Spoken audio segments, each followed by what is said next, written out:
है। चलें भाई, आज का लेक्चर स्टार्ट करते हैं। बिस्मिल्लाहिर्रहमानिर्रहीम। Database fundamentals. और इसमें हम लोग इंशाल्लाह कवर करेंगे exploring SQL, no SQL, SQLite and ORMs. ठीक है। तो सबसे पहले हम आप लोगों ने इससे पहले डेटाबेसेस का कोर्स पढ़ा है? जी सर, डेटाबेस का भी पढ़ा है और एडवांस डेटाबेस भी पढ़ा है। चलें, ज़बरदस्त। तो बस एक समझ लें कि छोटा सा रिवीजन हो जाएगा कि असल में डेटाबेस होता क्या है। डेटाबेस जो है एक स्ट्रक्चर्ड कलेक्शन ऑफ डेटा को कहते हैं, सही है। इसकी जी। एग्जांपल अगर आपको देखनी हो तो वो ये है कि अगर हमारे पास नोट पैड में बहुत ही रॉ फॉर्मेट में डेटा लिखा हुआ हो तो हमें उसे समझना मुश्किल होता है, लेकिन अगर वही हमारे पास एक टेबल की फॉर्म में लिखा हुआ हो जिसके अंदर रो और कॉलम हो तो उसे हमारे लिए समझना जो है फिर कदरे आसान होता है। ठीक है। तो हम लोग बात कर रहे थे कि डेटाबेस क्या होता है। सर, डेटाबेस आपकी स्क्रीन शेयरिंग बंद हो गई। अच्छी बात है, मैं अभी स्क्रीन शेयर कर देता हूँ।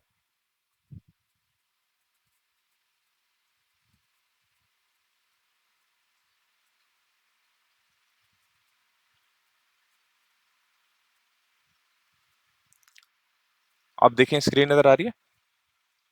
नहीं सर, अभी भी नहीं आ रही। अच्छा। अच्छा, मेरे पास तो दिखा रहा है कि जो ना स्क्रीन शेयर हुई हुई है और स्टॉप शेयरिंग आ रहा है। सर आ रही है शेयरिंग तो स्क्रीन। मरियम, आप दोबारा से रीज्वाइन करिएगा मीटिंग, शायद हो सकता है कोई। ओके सर, मैं करती हूँ। अच्छा। माहम, हम लोग जो है असल में बात कर रहे हैं अपने आज के लेक्चर के हवाले से कि डेटाबेस क्या होता है। ठीक है। आपको अगर कोई क्वेश्चन हो तो आप पूछ सकती हैं बीच में, सही है। Okay sir. तो डेटाबेस के हवाले से हम बात कर रहे थे कि डेटाबेस जो है एक स्ट्रक्चर कलेक्शन ऑफ डेटा होता है। डेटाबेस में जो है हमारे पास दो तरह के डेटाबेस होते हैं, एक रिलेशनल और एक नॉन रिलेशनल, सही है। अच्छा। अब रिलेशनल डेटाबेसेस जो होते हैं उसके अंदर हम जो ना एसक्यूएल क्यूरीज जो हैं बहुत आसानी से लिख सकते हैं क्योंकि वो एक स्ट्रक्चर्ड डेटा होता है, सही है। और जबकि नो एसक्यूएल जो है एक अनस्ट्रक्चर्ड डेटा होता है और इसके अंदर से डेटा जो है हमें फेच करना थोड़ा सा चैलेंजिंग होता है। अच्छा जी। अ, असल में अभी किसी ने मीटिंग ज्वाइन की है, मैं उसको देख रहा हूँ कि कौन आया है। मरियम, आपने दोबारा ज्वाइन किया, आपको स्क्रीन नजर आ रही है? जी सर, अब आ रही है। ठीक है।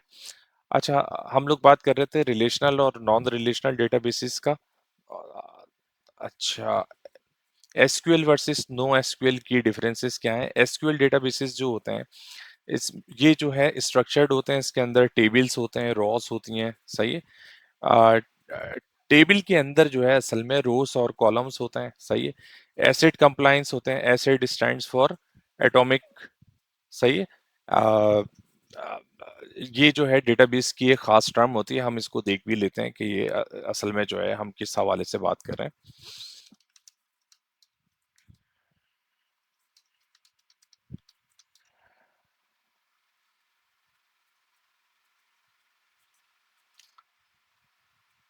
Atomicity, consistency, isolation and durability, ये जो है असल में एसिड का वो होती है शॉर्ट फॉर्म। ठीक है। अच्छा, अभी जो है हमारे साथ किसी और ने भी ज्वाइन किया है, सानिया फरीद।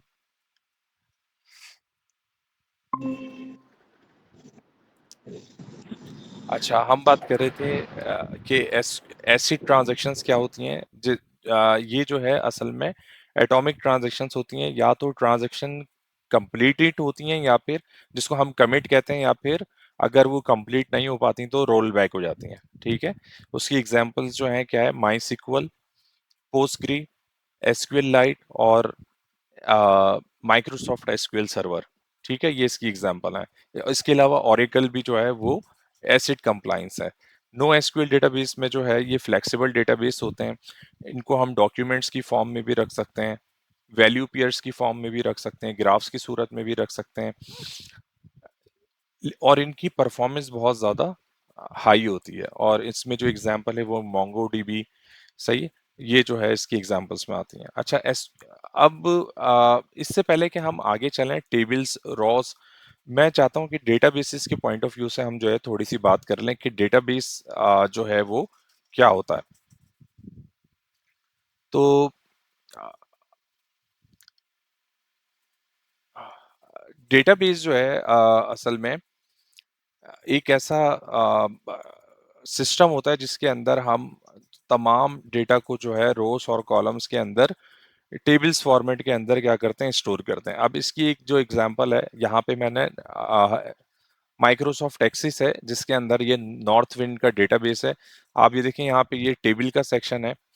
टेबल के सेक्शन में ये इस वक्त ये कस्टमर्स का टेबल है। कस्टमर्स के टेबल में कस्टमर आईडी, उसका नाम, लास्ट नेम, सही है, जॉब टाइटल, प्राइमरी कांटेक्ट, ये तमाम ये जो है customer ID, customer name, last name, ये तमाम क्या है, कॉलम्स हैं। और ये जो है इसके अंदर इसको हम कहते हैं raw. Raw is a combination of all columns, ठीक है। इसको हम टपल भी कहते हैं। इसमें कोई ऐसी मुश्किल बात तो नहीं है। अगर हम चाहें तो इसका डिजाइन व्यू भी देख सकते हैं यहाँ से जाके कि कस्टमर आईडी जो है वो एक ऑटो नंबर है, कस्टमर नेम जो है वो है शॉर्ट टेक्स्ट है। शॉर्ट टेक्स्ट जो है इसकी लेंथ जो है 256 कैरेक्टर्स तक की होती है, ठीक है।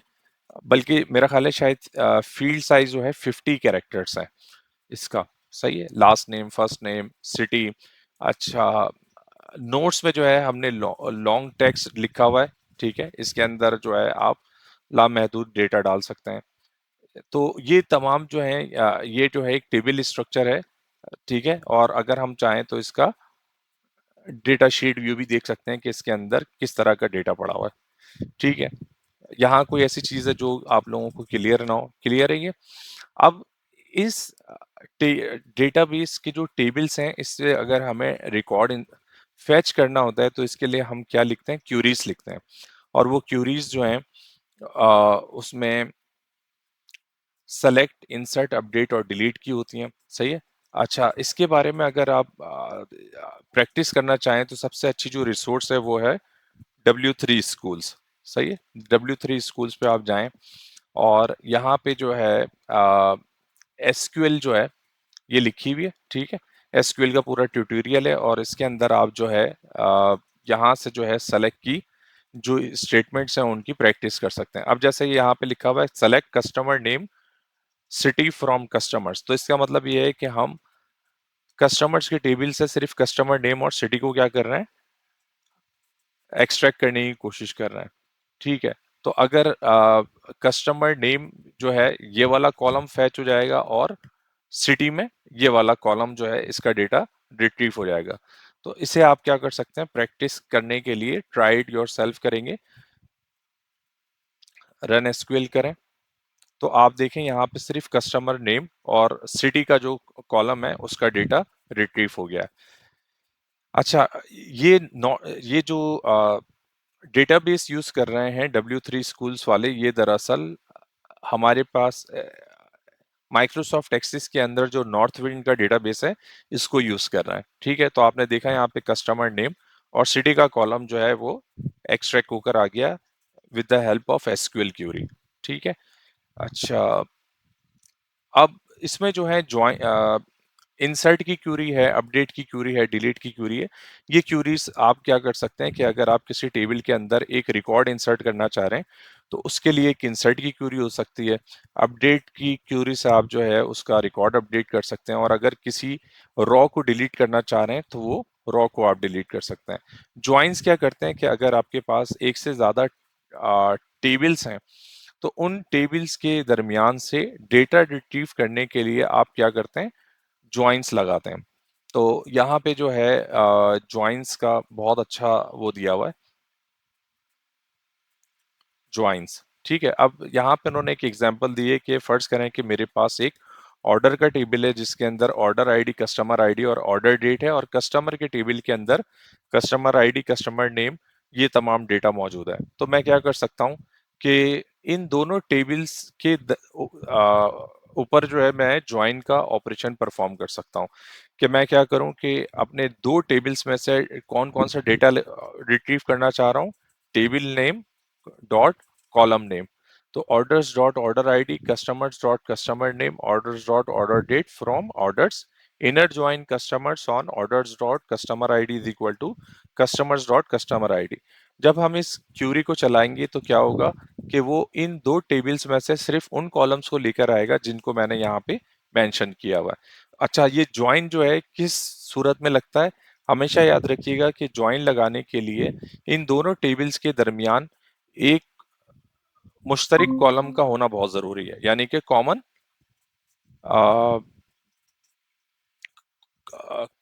कॉलम का जो होना बहुत जरूरी है। ठीक है। अच्छा, अभी जो है मेरा ख्याल है किसी ने ज्वाइन करने की रिक्वेस्ट की है, मैं चेक कर लूं।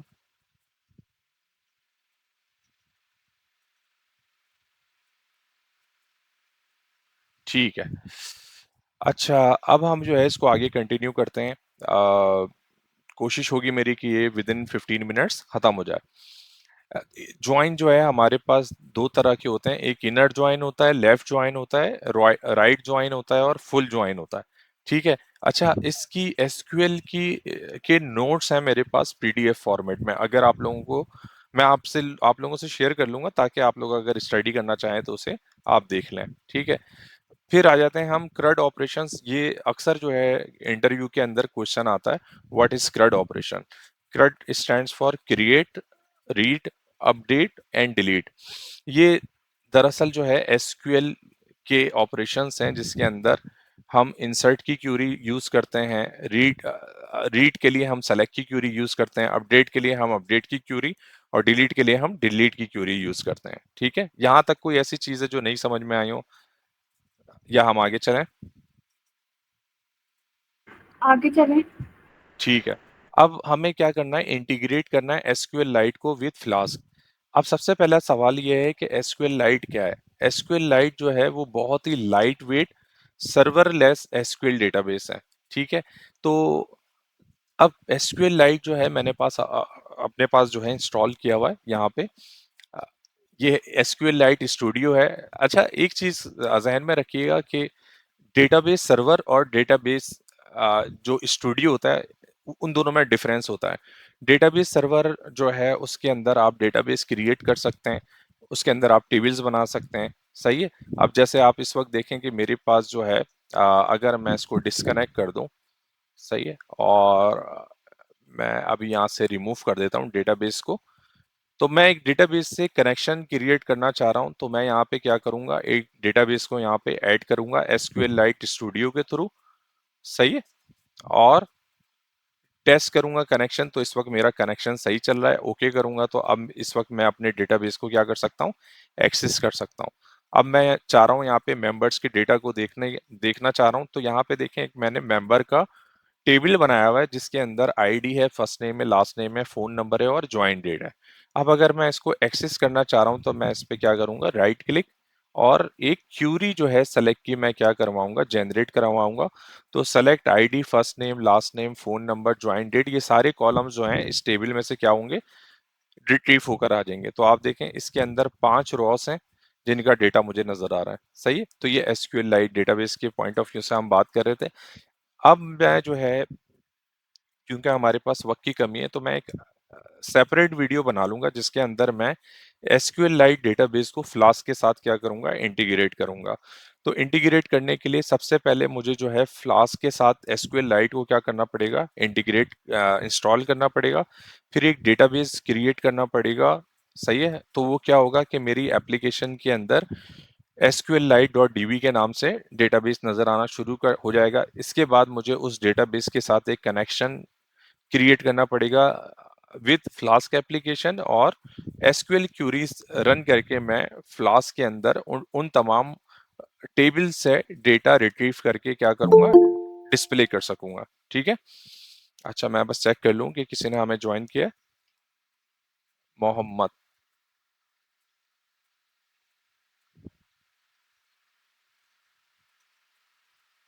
अच्छा, इसकी रिकॉर्डिंग भी जो है ना मैं आप लोगों से शेयर कर लूंगा, तो आप लोग दोबारा भी देख सकते हैं। ठीक है। अच्छा, अब हुआ क्या है कि हमने जो है एप्लीकेशन के साथ डेटाबेस को कनेक्ट कर लिया है और सर जी, सर मैं ये बोल रही हूँ, आप हम लोग को जब यूनिवर्सिटी में लैब्स करवा रहे थे उसमें तो आप हमें पाइथन करवा रहे थे, तो यहाँ पे आप एसक्यूएल करवा रहे हैं, तो ये दोनों अलग अलग क्यों करवा रहे हैं, ये पूछ रही हूँ। आप जो है डेटा ड्रिवन वेब एप्लीकेशन की स्टूडेंट है ना? जी सर। तो बात ये है कि पाइथन जो है हम लोगों ने बेसिक इसलिए सीखी थी ताकि हम अब पाइथन की बेस पे जो है डिफरेंट पाइथन फ्रेमवर्क के ऊपर वेब एप्लीकेशन की डेवलपमेंट कर सकें। ठीक है, और हमारा एंड टारगेट ये है कि हम पाइथन के जो डिफरेंट फ्रेमवर्क हैं उनके ऊपर डेटा ड्रिवन वेब एप्लीकेशंस बना सकें। मेरे पास जो है असल में टीचिंग के दो वो थे तरीके कि या तो मैं आप लोगों को थ्योरेटिकल पढ़ा दूं ये सब्जेक्ट या प्रैक्टिकल। तो क्लास में ज़्यादातर लोगों ने कहा था कि हम प्रैक्टिकल अप्रोच पे जाना चाह रहे हैं, तो हम लोग अब इसलिए जो है डेटा ड्रिवन वेब एप्लीकेशन की डेवलपमेंट सीख रहे हैं अलोंग विद डेटाबेस। सही है? Okay sir. ठीक है। तो अब हम जो है मतलब इससे पहले हमने फ्लास्क सीखा था, अब हम डेटाबेस के हवाले से चीजें पढ़ रहे हैं। इसके बाद हम जो है क्या करेंगे कि फ्लास्क के साथ डेटाबेस की इंटीग्रेशन करेंगे। ठीक है। Okay okay sir. तो अब इस वक्त देखें हम लोगों ने क्या किया है कि यहाँ पे जो है एक डेटाबेस के साथ हमने कनेक्शन बनाया है और यहाँ पे हमने एक क्यूरी एग्जीक्यूट करवाई है। तो वो क्या करेगा कि हमारे पास जो है इस कर्सर के अंदर डेटा फैच करके ले आएगा और फिर उस डेटा को हम फैच करके अपने फ्रंट एंड पे डिस्प्ले करवा सकेंगे। अब हम आ जाते हैं कि ORM क्या होता है। ठीक है, ये तमाम चीज़ें बताने का मकसद ये है कि जब आप फील्ड में जाएंगे और डिफरेंट तरह की डेटाबेस के साथ आपको वेब एप्लीकेशन की डेवलपमेंट करनी पड़ेगी, तो वो आपको पता होना चाहिए कि आप जिस डेटाबेस सर्वर के साथ काम कर रहे हैं उसकी नेचर क्या है। क्या वो रिलेशनल डेटाबेस है, नॉन रिलेशनल डेटाबेस है, या ORM है। और ORM stands for object relational mapping. और इसमें जो है आप क्या करते हैं कि अपने ऑब्जेक्ट ओरिएंटेड फंडामेंटल्स को यूज करते हुए अपने ऑब्जेक्ट्स की क्या करते हैं, मैपिंग करते हैं। ठीक है। इसके लिए जो है हम जो डेटाबेस यूज करेंगे उसका नाम होगा SQL Alchemy। ठीक है। इसके जो इस यानी डिफरेंट डेटाबेस जो हैं इसको सपोर्ट करते हैं ORM को। और उसमें जो है SQL लाइट है, MySQL है, पोस्टग्री है। ठीक है। और यहाँ पे जो है कुछ इन्होंने एग्जाम्पल डिफाइन किए हुए हैं कि आप किस तरह जो है डेटाबेस को ऑब्जेक्ट्स की मदद से जो है मैप कर सकते हैं और डेटा रिट्रीव कर सकते हैं। ये जो है बिल्कुल एक सेपरेट वो है मेथड है जिसके थ्रू आप जो है एसक्यूएल पाइथन बेस्ड एप्लीकेशंस को ORM बेस्ड डेटाबेस के साथ क्या करते हैं, कनेक्ट करते हैं। अच्छा, हम क्यों यूज करते हैं ORM को? क्योंकि इससे हम जो है एब्स्ट्रैक्ट डेटाबेस स्पेसिफिक डिटेल्स को क्या कर सकते हैं, एक्सेस कर सकते हैं। इसमें एसक्यूएल इंजेक्शन का रिस्क जो है बहुत कम होता है। अब जिन लोगों को एसक्यूएल इंजेक्शन नहीं पता उनको मैं बता देता हूँ।